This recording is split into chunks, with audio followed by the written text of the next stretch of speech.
그거는 내가 그러니까 그 유방암에 걸린 아버지? 그러니까 이 여기에 재미없어서 뺐나 봐. 나는 그러니까 읽었을 때 재미없어가지고 별로 막 그냥 그래서 딴 것만 했나 봐. 이것도 막 이건 아예 나는 기억이 안 나. 강묘의 미용실이랑 고양이 샨티 막 이런 건 기억도 안 나는데 해볼까? 나도 완전 기억이 안 나. 강묘의 미용실. 삶이란 누구도 이해 못할 충동에 의해 결정되는 것이라는 H의 문장에 꼿꼿이 밑줄을 긋던 때에 내 얼굴이 떠올랐다. 계획에 의한 완벽한 인생 포트폴리오라는 게 있기는 한 걸까? 28에 결혼, 30살에 첫 출산, 32에 35평 아파트를 장만하고 형부를 대학병원 스태프에 앉히겠다고 계획했던 언니가 돌연 이혼을 감행했던 것처럼 말이다. 언니는 이혼을 하고 나서야 임신 사실을 깨달았다. 엄마는 종일 발품을 팔아 자신이 일일이 짝을 맞추어 주었던 모든 물건들이 다시는 신을 수 없는 신발처럼 한 짝만 남아 되돌아오리라곤 생각하지 않았을 것이다. 나 역시 우연히 나와 이름이 같은 미용실 주인에게 이 지긋지긋하게 긴 머리를 잘라야겠다고 결심한 순간부터 한 번도 계획하지 않았던 일을 하고 있었다.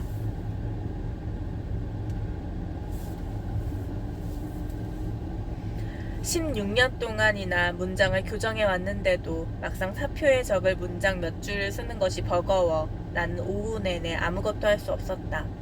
마음을 전달하는 일은 이런 것인가? 포기하려는 순간 사표의 첫 문장을 개인적인 일에서 일신상의 이유로 라고 바꿨다. 그때야 비로소 출판사에서의 16년을 사무적으로 정리할 수 있을 것 같은 마음이 들었다. 서울 밖을 나가본 적이 없다고 말하던 내게 H가 말했었다. 정말 서울을 떠나본 적이 없다는 소리야?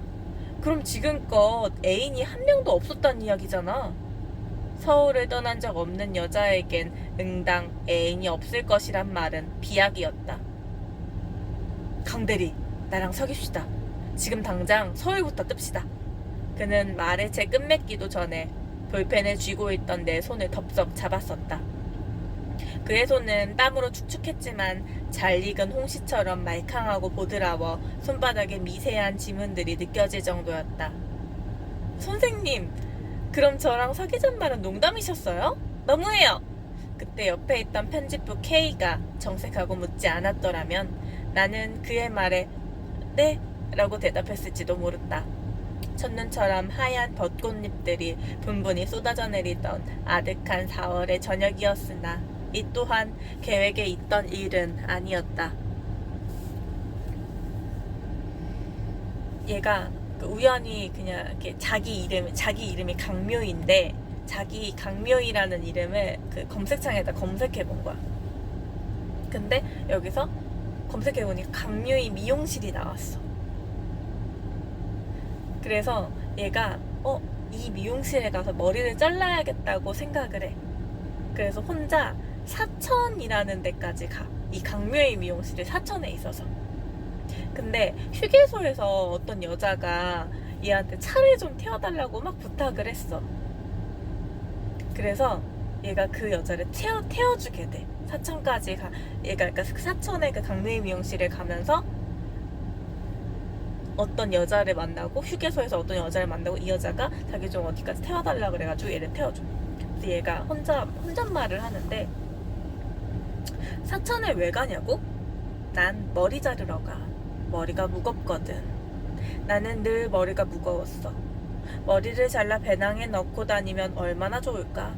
자동주립식 인형처럼 머리만 떼서 개수대에 넣고 헹구면 얼마나 시원할까? 나는 늘 그런 생각을 했었어. 머리가 무거우니까. 그러니까 자를 수밖에 없다고. 머리통을 자를 수는 없으니까 머리카락이라도 잘라야 하는 거잖아. 터널을 지나자 뺨 위로 와랑와랑 햇볕이 쏟아졌다. 무표정하던 여자가 나를 바라보며 웃고 있었다. 제가 한번 맞춰볼까요? 퀴즈라면 저도 일가견이 있거든요. 언니는 아마도 사천에 애인을 만나러 가는 걸 거예요. 빨간 립스틱을 바르고 트렌치 코트를 입고 이렇게 화려한 머플러를 두른 여자라면 애인을 만나러 가는 거예요. 그 애인은 키가 크고 잘생겼는데 언니보단 나이가 좀 많아요. 언니는 그 남자를 사랑하지만 그 남자는 언니가 자신을 사랑한다는 걸 까맣게 모르고 있어요. 그래서 언니는 의기소침해져 있지만 저 같은 길 잃은 방랑자를 태워줄 만큼 친절한 사람이죠. 친절히 몸에 밴 사람들에겐 특유의 미소가 있어요. 웃고 있어도 웃고 있는 것처럼 보이지가 않거든요. 밥을 먹을 때 책을 읽는 사람들은 책이 친구인 경우가 많아요.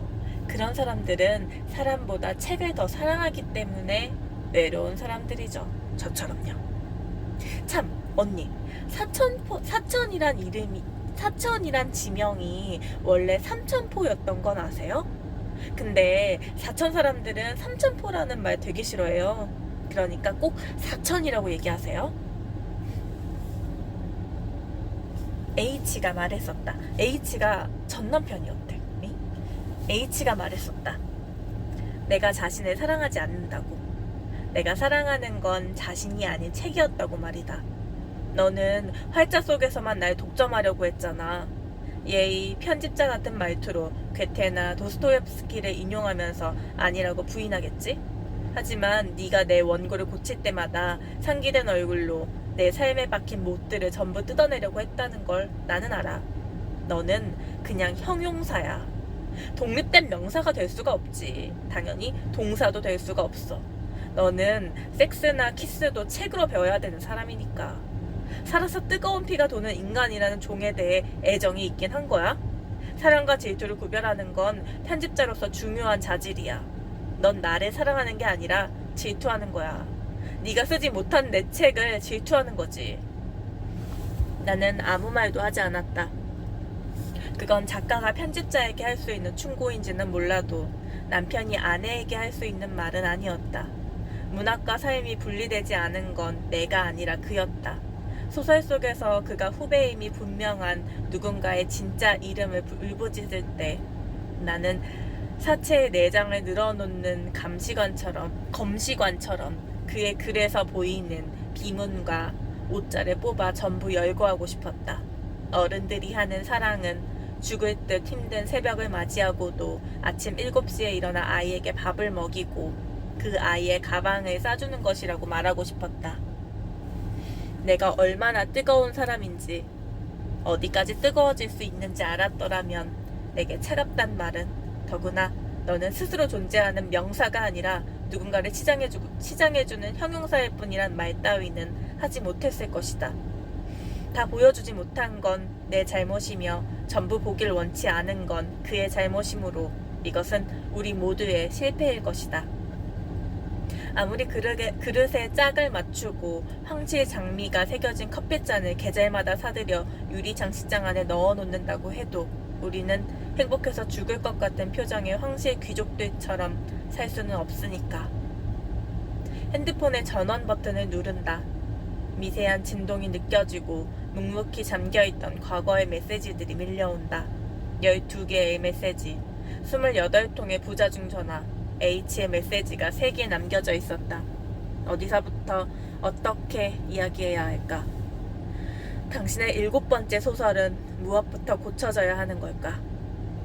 소설의 절반 이상을 차지하고 있는 내 이야기를 전부 없애달라고 할까?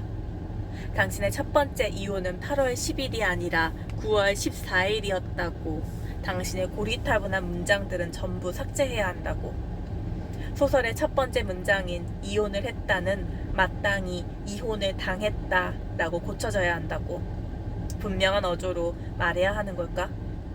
늘 그럭저럭 겨우겨우라고 말해왔지만 한 번도 희망 비슷한 것을 포기한 적은 없었다. 잘 될 거야. 괜찮아지겠지. 사실 꼭 괜찮지 않아도 상관없어 라고 중얼거렸지만 거기엔 늘 비릿한 바람이 담겨 있었다.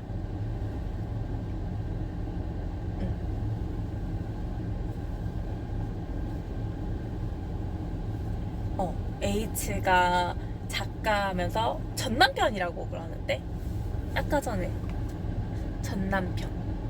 그러니까 이 남자가 소설을 쓰는데 그 소설에서 그러니까 소설이지만 다른 내가 아닌 다른 여자를 사랑하고 있구나 이걸 얘가 느꼈어. 얘는 그 책에 그 뭐라 해야 되지? 오탈자 이런 거를 이렇게 검사하는 그걸 고쳐주는 여자였던 거야.